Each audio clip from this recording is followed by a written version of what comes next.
there, everybody. I was so glad we weren't having icy roads in this part of the state because I wouldn't have been here because I absolutely cannot drive on icy roads. I don't have salt put on it. I don't think slag and sand are really very good. And all I can think of, because I've come from the reservoir, the only thing I can think of is this mental picture of a bunch of us slamming into each other where the hill goes, where the spillway road goes down that little hill by the breakers.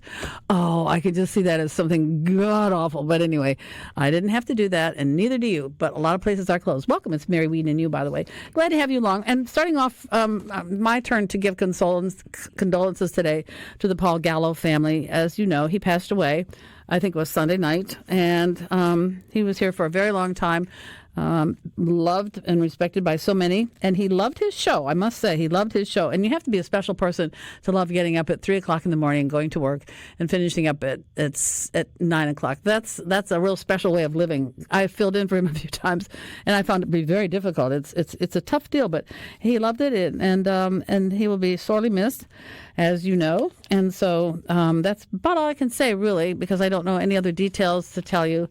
Other than you've seen the statement on the SuperTalk website about his passing. And I don't know that there are funeral arrangements or anything like that so far. And I would expect the family probably might like to have privacy during that time anyway. So condolences to the Paul Gallo family. They certainly helped him wage a mighty battle against cancer. It's tough.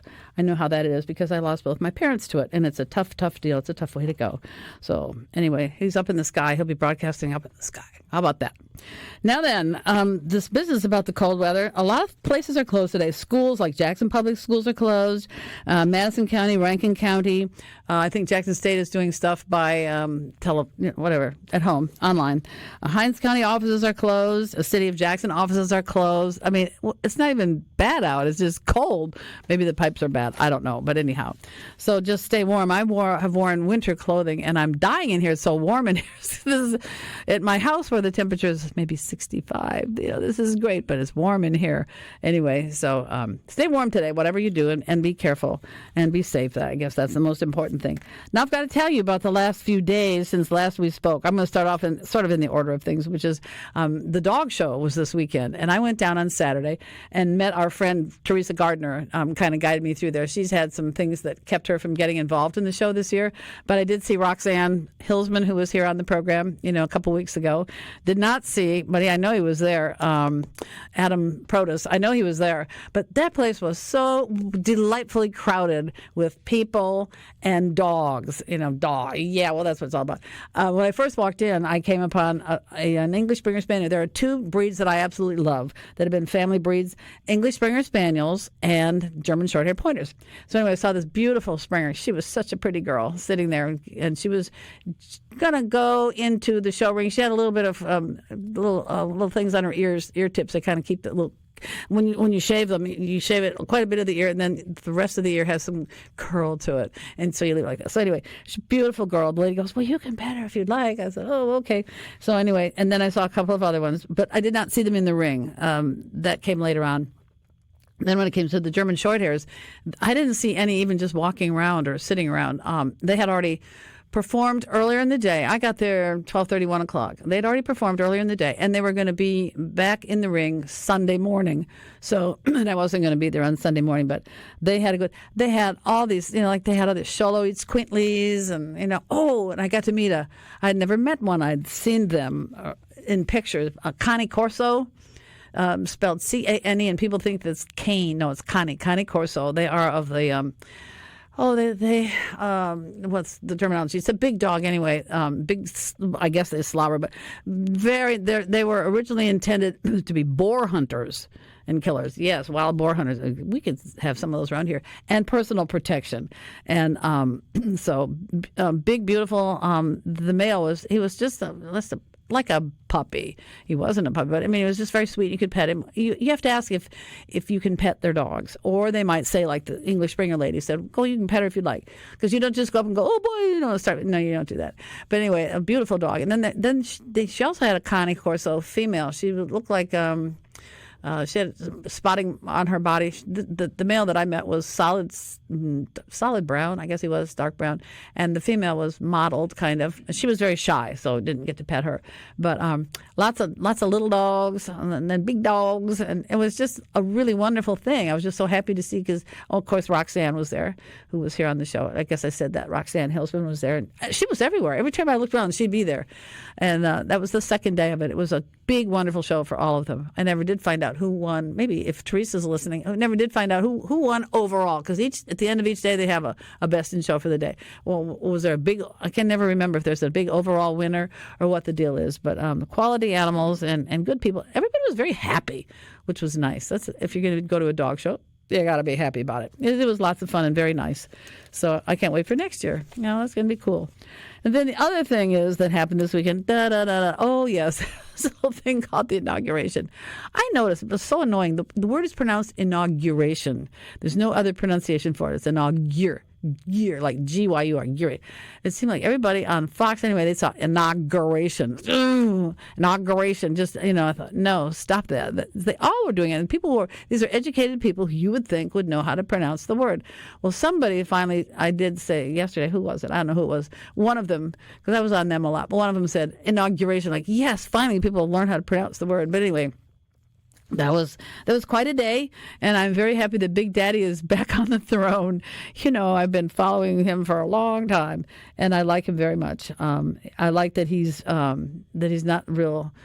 Well, he's spoken well, but he's not up in the air someplace. You can understand him. There are some people who talk and like, what? What did they say? Well, I'll tell you who's hard to understand a lot.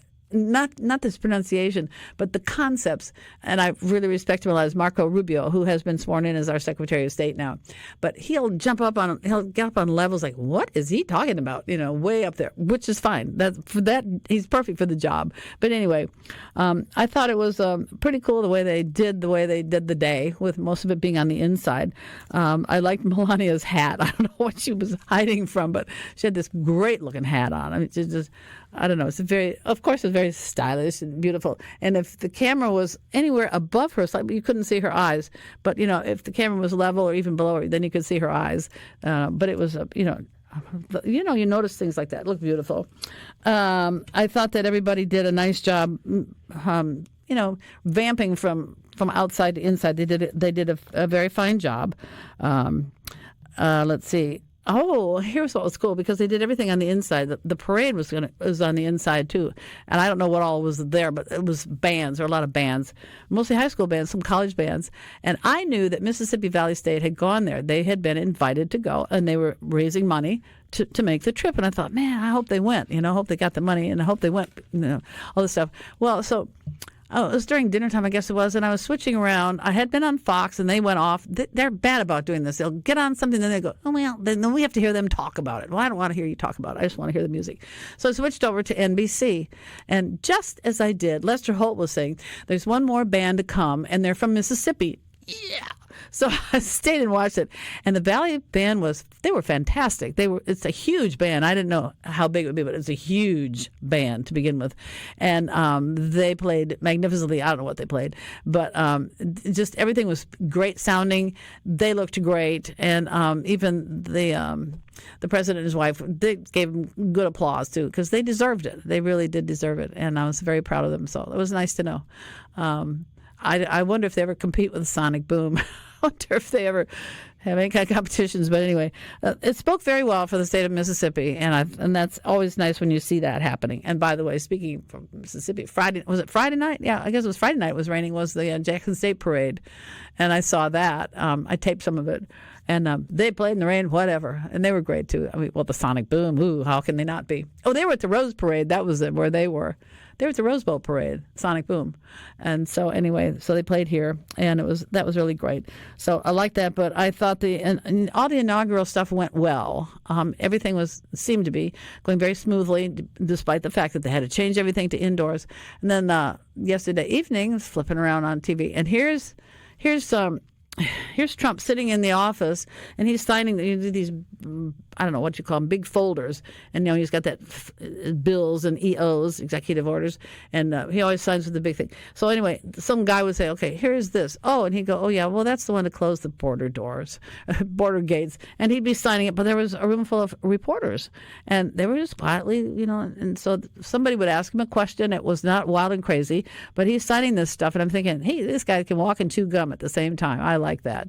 But then I'm such a Trumper anyway. But I'd never seen that where he was just talking, just not having a formal news conference. He was just talking. And I suppose he used to do that. I don't remember. But that was pretty amazing. Oh, and then I wonder whatever happened. Peter Doocy asked him, what was in the letter from President Biden? And he said, oh, I haven't read it. And Deuce said something, it's in the drawer right there. Okay, so he opened up. Oh, well, look at this. There's a bunch of stuff in here. Well, here's a letter addressed to me. And so he was wondering, Trump was wondering, should I open it and we all read it? No, he has to read it first. And then whatever was said, he'll say what was in there. But that was an interesting take that was just hanging out with these people. And they were not yelling and screaming at him or anything like that. Just, every now and then somebody would ask a question. Otherwise, he'd be signing these things. Anyway, so back in business, as the word goes. So good to see all that kind of stuff. And let me give you our phone numbers and ways to reach us. We are at 888-808-8637. We text at 601-879-4395. And you can watch us, supertalk.fm/married, because we are live streaming. In about a nanosecond here, you're going to meet a woman named Latasha Willis.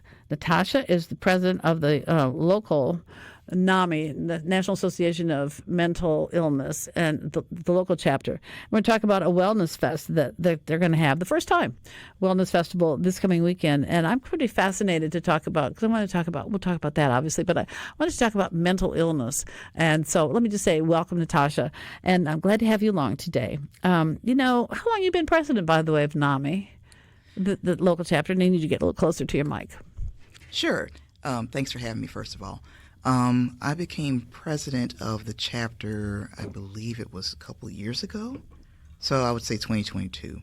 What drew you to the organization? Well, because of my own personal struggles with mental health. I had developed anxiety and depression when I was young and got a diagnosis around 1997. I experienced several things: a suicide attempt. I was on disability. All kinds of things occurred, but within that time frame, I discovered NAMI when someone recommended it during a support group that I went to. So I became a member in 2004. So I've been a member for more than 20 years.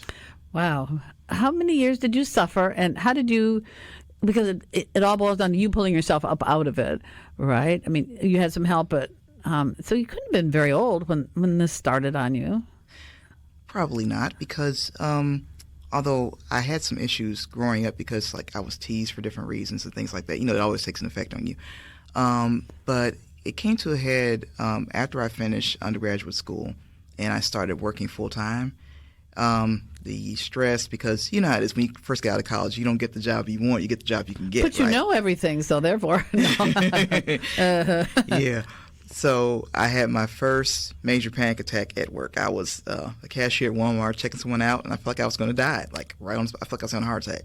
Oh my gosh. I was going to ask about, I know people have panic attacks, and I don't know how they manifest. Yeah, it feels like you're going to have a heart attack or a stroke or something. Wow. That's what it feels like. And then a few minutes later, it's over, which is interesting. Would you go to a hospital, or did you have anybody come and attend you to see that if you were indeed having a heart attack? Did somebody come to you to help, EMTs or something? At that time, no. When I stepped aside for somebody else to take over at the register, I started to relax. So I realized it probably wasn't a heart attack.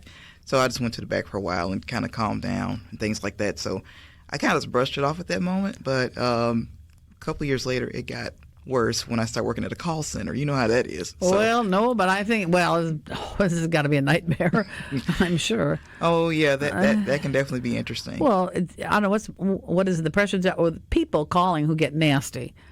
Is that part of it? Well, yeah, definitely. But at the time I was working in a different area where we responded to emails, but they can get nasty emails too, Wow. Yeah, and a big trigger for me was a nasty email from a coworker because I made a mistake on someone's account. Oh, boy. Yeah, and that's what led to the suicide attempt. Oh, man. Yeah. Latasha, that's terrible. Yeah. And so when that happened, then you went for help, right? Or were you already at the time thinking, maybe I better go, or what? Well, I was seeking help for a while prior to that, because like when I had a major panic attack, like maybe like a year before that, where I was off work for like 30 days. I was on leave, and I started seeing a psychologist then. Then I switched over to, he had an intern that I was seeing as well, just to make it a little more affordable because, getting therapy sessions, things like that can be very expensive. Mm-hmm. So to help me save money, I was seeing an intern at the time. But I was still seeing him when this attempt occurred, because some people don't realize, sometimes it could just hit you all of a sudden like, I can't take anymore. You're just done, and it just kind of hit me that way. Did you know the terminology panic attack? Did you know? Well, you had the first time and you kind of brushed it off, right? But then by then, a couple of years later, did you know the terminology panic attack, and that's what I had, or I still did not. Know? I didn't know it until I was on leave for that month when I learned about what panic attacks were. And what was the treatment for that? Well, there are different treatments. I was put on medication. I was put on an antidepressant, as well as it's called Klonopin. It helps you relax. So I took those, and there's also techniques you can do like deep breathing. I had like a cold towel to carry with me because, like, for some reason, in my case, this does happen, but in my case, in addition to panic attacks, I developed hot flashes around that time as well. So I was going back and forth between the two. It was really crazy. So I had a bottle of water, and I would hyperventilate. So I had a paper bag with me. I mean, I'd had this whole kit, Wow. that I would carry with me. It was really wild. I wonder about the understanding of people because we'll just come back on the other side. It's Mary Wieden. You were talking with Latasha Willis about NAMI, and they got a big wellness festival coming up. It's the first one ever, and it's this weekend. We'll tell you about that, but it's fascinating to explore this, especially from somebody who's been through it herself. So stay where you are. I know this song, I think. I feel the yes, that's what. Oh, well, I don't know who's doing that, except yesterday at the inauguration when they were getting ready, Carrie Underwood, came, Carrie Underwood, here she is, and all of a sudden you hear this, or you don't really hear this, microphones making a noise or music or anything like that, like, what are we going to do now? Because they lost all that stuff. And so I was chatting online, messaging with this friend of mine who lives in Florida, and we were both saying to each other, she should do a cappella. I mean, what the heck? If she's any good singer, she'll do a cappella, right? And I said, yeah, she ought to invite the whole audience to take part in it. Well, it was so weird. She was listening, I guess, because Carrie Underwood goes, well, I guess we'll just do this a cappella. And she started singing, beautiful for spacious skies. And it was lovely. It was well done. Like, you could realize that she does have a decent voice. I don't know. I never saw any auditions or anything like that of her. But anyhow, so we are talking with Latasha Willis. She is the president of the Mississippi chapter, local Mississippi chapter of NAMI, National Association of Mental Illness. And she's talking about her own experience. And it's fascinating because you're fine, aren't you? But you got help. But you're fine, aren't you? But when you were going through all these panic attacks and stuff, how many people said, oh, come on, Latasha, get a grip. Come on, there's nothing wrong with you. Did that happen to you? Oh, it definitely did to a degree. The most common reaction as far as that, what you're speaking of, often happened with people who were Christians, who would often say things like, just pray about it, or even worse, some people they would never say it directly about me, but they would say things like, somebody who has a mental health condition, that it's really a demon. Oh, this is the devil, huh? Right. Oh, well, but you are a prayerful person, I gather, because you're having the first, and we'll talk about this, the first annual wellness festival, which is going to be at a church in Clinton, as a matter of fact. So how are you now in terms of all the panic attacks and depression and so on? Are you on meds, or are you free of everything? Are you essentially cured? Can you be cured, or do you always have it there in the back of your mind somewhere? Well, I do continue to take medication. It's a low dose, but it does help. I would not say that someone is necessarily like cured per se. One thing I would like to emphasize is that hashtag mental health is health. So I put it on at the same level as someone with a physical ailment. So like for some people, if you were born with type 1 diabetes, that doesn't just disappear, right? So if you were born with a chemical imbalance in your brain, that doesn't just disappear. It has to be managed. Okay. Yes. So you manage, and do you ever have a sense of or a feeling that you might have a panic attack or not? I do still experience that as well. The attack or the sense that one would be coming? Most of the time, I'm able to sense it before it happens, and I'm able to, get in the gap of that before it, manifests into something major. Well, we're talking to people who I bet are having just this exact sort of thing happening to them. Mm-hmm. And so how do you head it off if you know that it's coming? How do you say, no, you're not going to do this to me? One of the best ways to do is deep breathing. Deep breathing exercises are very helpful. One is called diaphragmatic breathing, where you breathe from your diaphragm. You make sure you take deep breaths. That you're breathing from your diaphragm, not your chest, because if you're chest breathing, it's shallow. Mm-hmm. So you have to breathe from your diaphragm. Make sure that your stomach is expanding like a balloon. When you do that, deep and slow, you take a deep breath, hold it for like 4 seconds, exhale slowly. Do that a few times, and that does help. Does that increase the level of serotonin? We have natural serotonin, which is an upper, correct? I think. Does it help with that? I guess. Does something? I'm certain it does to a degree, but as far as just releasing that tension that's built up in your body, because a lot of times people don't realize how much tension they do have built up. Just the stress of daily life is enough to have things bottled up, and you don't even realize what's happening until you've reached your limit, and then it's too late then. So. Wow. If you get ahead of it now, that's why some people recommend that you actually practice deep breathing on a regular basis, and that way you're already prepared. So there's something in the air, and there's something that, it's a physical thing, but, its head is off what's up in your head someplace, right? Well, sort of. I mean, because is that mental illness? Mentally, the brain is doing something. Is it always the brain that's acting weird or getting wonky, or is it the body that's doing that and it transfers those feelings to the brain? I don't know how I'm trying to say this, but you can't. Do you lay it all on the brain, or is it other stuff too? Well, it's all interconnected. That's the thing. It's all interconnected.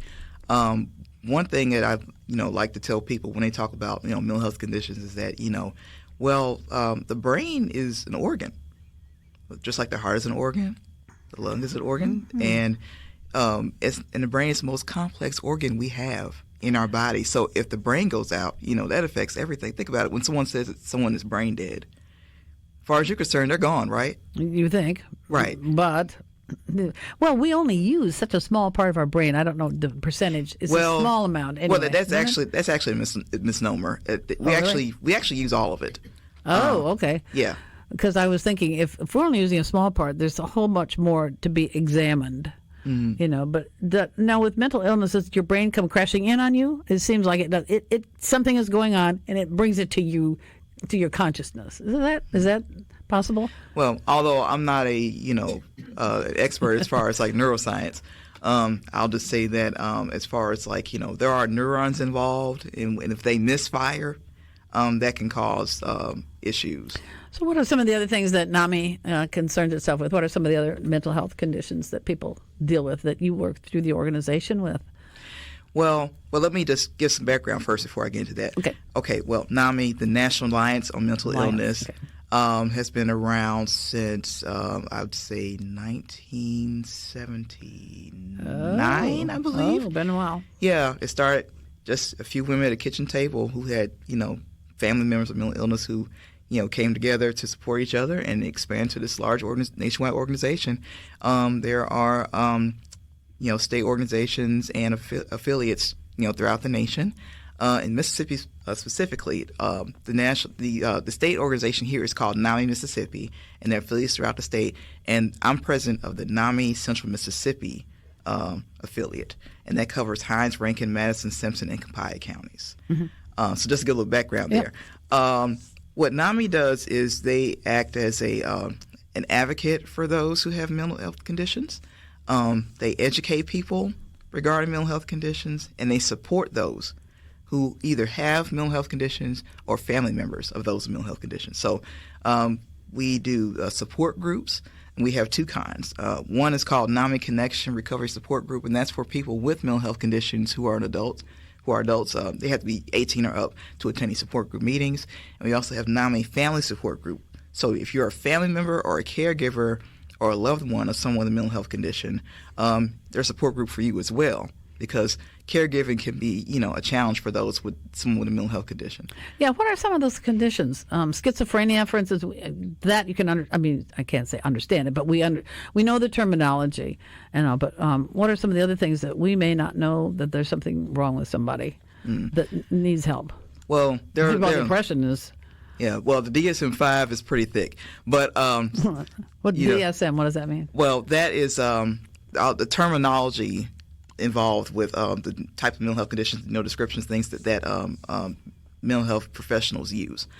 So schizophrenia is one, and that often has symptoms such as hallucinations. You can have what's the term I'm looking for?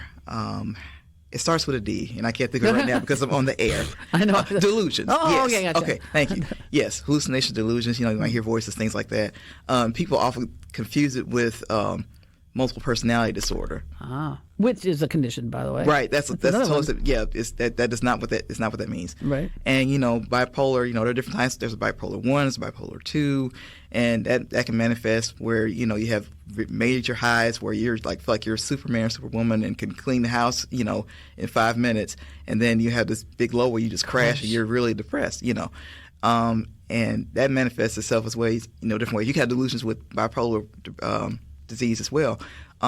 Depression. It used to be called manic depression. Yeah, manic depression, bipolarism, and then somewhere along the way, somebody said, I don't know, well, we should call it bipolarism because you got those. But anyway, yeah. So you have those, right? And how there's got to be you have to be really good to detect this, I would think, because we all have ups and downs, right? I mean, I'm depressed about this or I'm unhappy about that, but here's something that makes me happy. So, do you worry about if it's incidental, or do you worry about it if it's chronic? Well, chronic, and it usually can be considered chronic if it's been occurring for more than 2 weeks. Oh. Yes, if it's more than 2 weeks. And a lot of people just see depression as just sadness, but it's more than just sadness. It's complete hopelessness. You don't feel like doing the things that you normally enjoy. Everything is a struggle. Just getting out of bed is a struggle. Taking a shower is a struggle. Going to work is a struggle. Everything is brushing your teeth. Everything is a struggle when you have major depressive disorder. There's a lighter version called dysthymia as well. But when you get to that point, when it's been going on for at least 2 weeks, you should definitely see someone because there might be something else going on. And anxiety comes in different ways as well. That's another one. Yeah, anxiety. Yeah, so who doesn't get anxious or nervous about something? Right. Is it a time thing? For instance, coming on the radio. No. But at least on this show anyway, it's just talking about what you know. Right. But I guess you can, if you have a problem, you could. Excuse the expression, but you can make yourself crazy with it. You can go overboard with it. And if that happens, then you got a problem, right? Well, I guess that would depend as well because that does involve some therapy. But yes. as far as anxiety, there's different kinds of anxiety, disorders as well. Cause you have generalized anxiety disorder, so it's it's always around you. It's always some level of it going on. You have panic disorder where it's mainly panic attacks, and you spend most of your time being afraid of the next panic attack. You have obsessive compulsive disorder where you have a lot of people OCD often, that's a big one. Yeah, yes. and people often misunderstand that as well because OCD is more than just people thinking, I like to keep my house neat. They think that's what OCD is, but it's more than that. We're talking about people who wash their hands 50 times a day to the point where their skin is cracking, or they have to keep checking the lights, or did they unplug the iron before they left the house, or they have to count to 30 before they walk it through a door, or it's bad luck. That sort of thing. Now that's OCD, and also another form of OCD that a lot of people don't realize is hoarding. Hoarding is a form of OCD because you can't tell what is important and not important with your possessions. Everything seems important. I thought you were going to say that you don't want something to leave you. That as well. Another thing? Oh yeah, my gosh. Yeah. But you have a hard time prioritizing. Like you find a gum wrapper. Is this gum wrapper important or not? And you can't distinguish. Oh, wow. I had I used to have a friend, they've moved away now, so I can talk about this, but she was married to a man who had OCD. And I was at her house one time, and she said, I said, well, how bad is it? She said, well, look. And she opened a drawer with his ties. It looked like it was a store. They were all lined up like this. Then the next drawer had his underpants, and they were, just perfectly done. Again, looked like a store. And the closet, some hangers were over frontwards and some hangers were open backwards. And there was a reason for that. It was something to do with colors or something and her side of the closet was not that way. But he was concerned about his side of the closet. But anyway, all right, we'll be back with our final segment. And I want to talk about the Wellness Festival. Stay with us on Mary, Wieden, and You. Okay. By the way, Gretchen Wilson, you know who she is? She's pretty cool. She's coming to what is it? Dixie National. She's coming to the Dixie National. Anyway, and we're having a big party at the Dixie National this year. I know. I hope. Big time. I've put in a bid to have the commissioner come and talk about that sort of stuff because after the shows are going to have these concerts, and that's one of them. Anyway, so I've got Latasha Willis here with me. She is the president of the Central Mississippi affiliation of National Alliance. National Alliance for Mental Illness, NAMI, Mississippi. NAMI, we know the name. Yeah, NAMI, Mississippi, right. And so you're having your first annual, let's talk about this though. We'll get to diseases in a minute, but we'll talk about you're having your first wellness festival this coming Saturday. It's open to the public, and it's going to be at Northside Baptist. And what are you going to do there? Anybody can come with whatever, and what's going to happen there? Sure. Well, we call it the Head to Toe Wellness Festival. It'll be held this Saturday, January 25th from 9 a.m. to noon.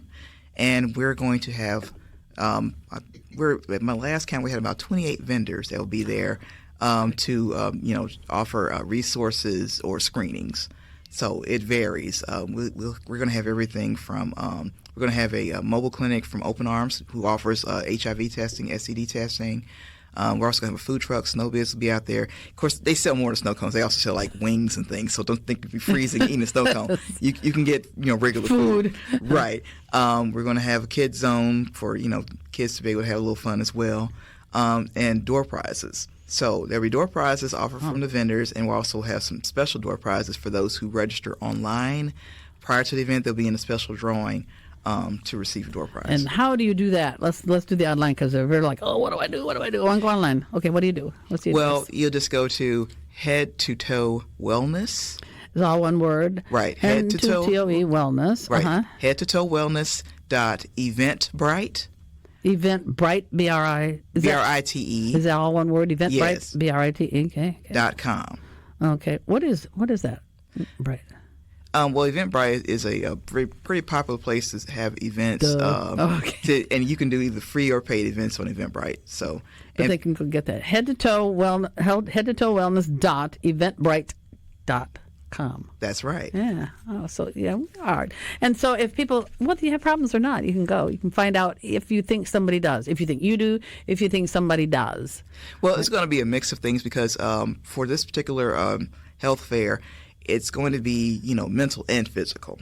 We've been emphasizing integrative health for the past few years because, with integrative health, the brain and body are connected. So that's one of the things that National Alliance of Mental Illness has been emphasizing. In fact, they have an education program called NAMI Hearts and Minds to emphasize that fact. I bet you are what you eat, I think, is apparently what we're going to be learning more. I've sort of hearing that all my life long, but, I think we're going to hear more about it. I think in coming times with Bobby Kennedy Jr. because he's into all that kind of stuff. But I don't know if this is his thing, but a lot of people say, well, sugar is the worst thing. And here it is. Here I am, in consuming sugar. It's in everything. I once asked some health people, I said, why is it in peanut butter? And they said, so you'll eat it. So you come back and have more peanut butter, stuff like that. So that would have a whole lot to do with your mental state too, doesn't it? What you eat.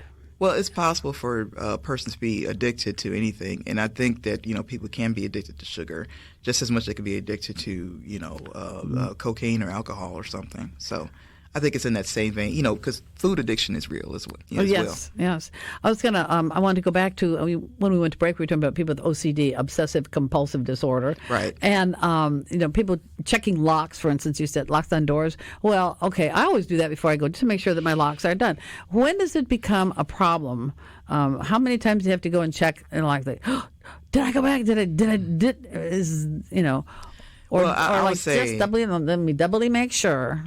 Well, I would just say probably if it's disruptive. Oh, That'd be the best way.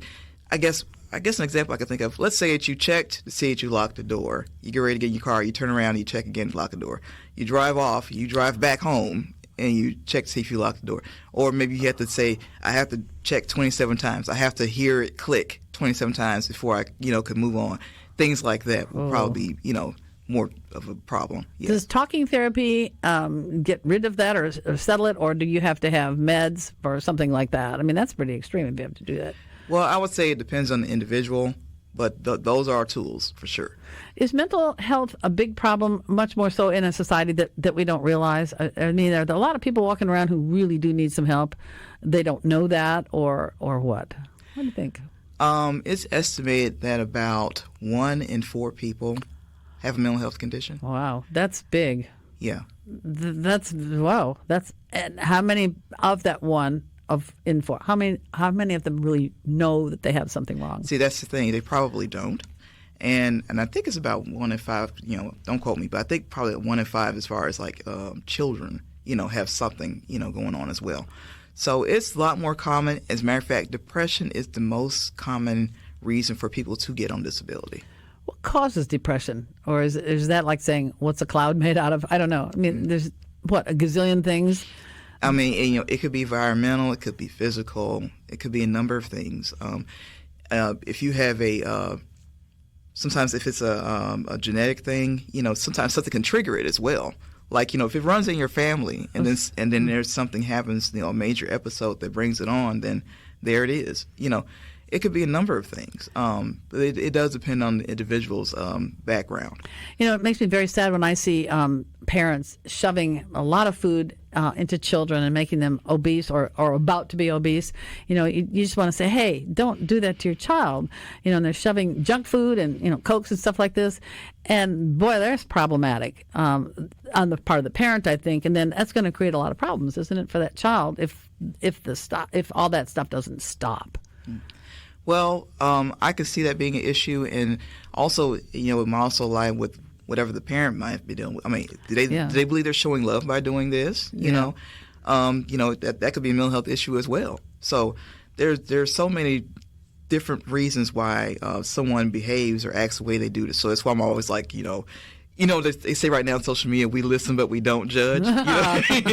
So, don't judge because you don't know what someone has come from.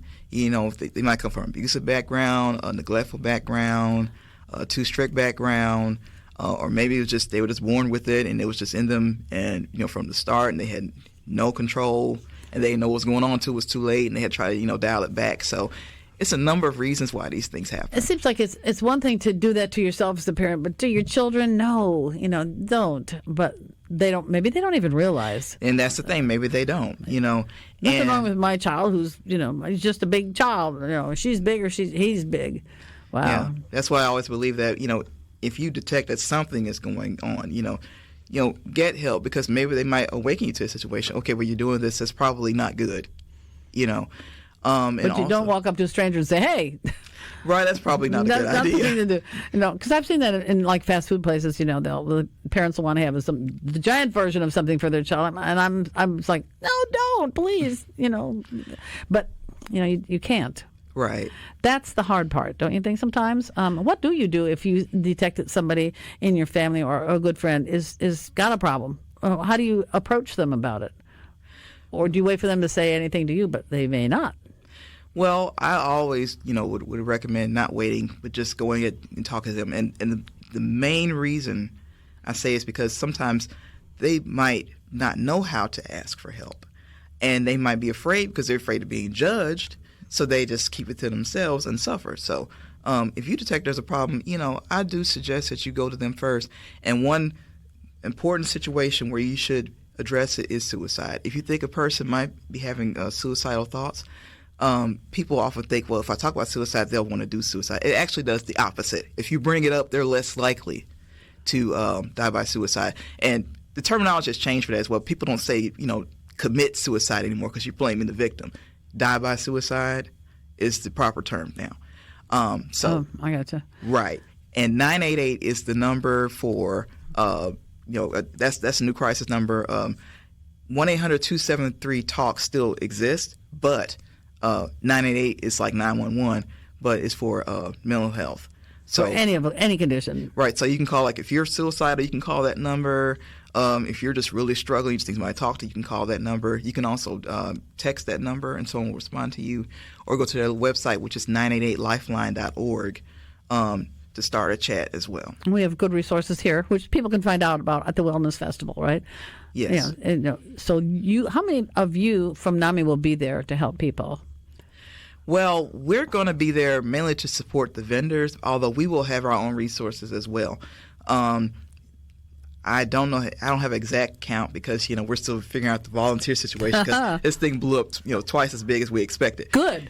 Yes. That is good, isn't it? Yes. I mean, that's very yes. good. But we will definitely have some information about our support groups and education programs that we offer. For example, like I mentioned, the support groups, NAMI Connection, Yes. NAMI Family Support Group. We also have education classes for, if you have a mental health condition, we have something called NAMI Peer-to-Peer. And I'm also a facilitator and a trainer for that program. For NAMI Peer-to-Peer is an 8-week, it's an 8-class program for people with mental health conditions to learn coping skills, goal setting, and things like that, relaxation techniques that we talked about as well. Well, folks, you can find out more all about it. Just go Saturday from 9 to noon? Yes, Northside Baptist Church of Clinton. Okay, that's what you got to do. Go do that. Thank you an awful lot. This has been quite fascinating, Latasha Willis. Thank you so much. All right, everybody. See you on Friday. Guess who's going to be here on Friday? It's going to be Glenn Antizzo. Yeah. All right. Talk to you then.